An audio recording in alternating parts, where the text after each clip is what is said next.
Wahai Bapak Presiden Prabowo Subianto, 31 hari sudah bencana ekologi terjadi di Sumatera.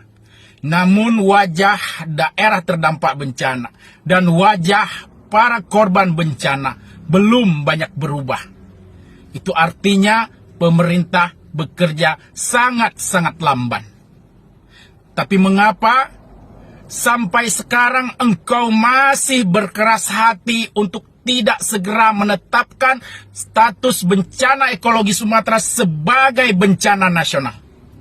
Padahal sudah sangat banyak pihak dari berbagai elemen yang menyuarakan dan meminta agar pemerintah Republik Indonesia segera menetapkannya sebagai bencana nasional.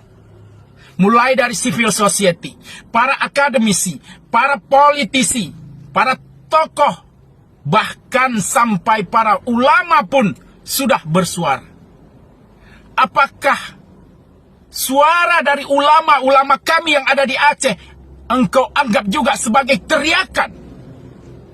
Wahai Bapak Presiden Prabowo Subianto, di penghujung tahun ini, sekali lagi kami memohon dan meminta kepada Bapak Presiden untuk segera menetapkan status bencana nasional, mengingat penanganan di lapangan berjalan sangat-sangat lamban. Butuh kekuatan besar untuk segera memulihkan dampak bencana di Sumatera. Wahai Bapak Presiden,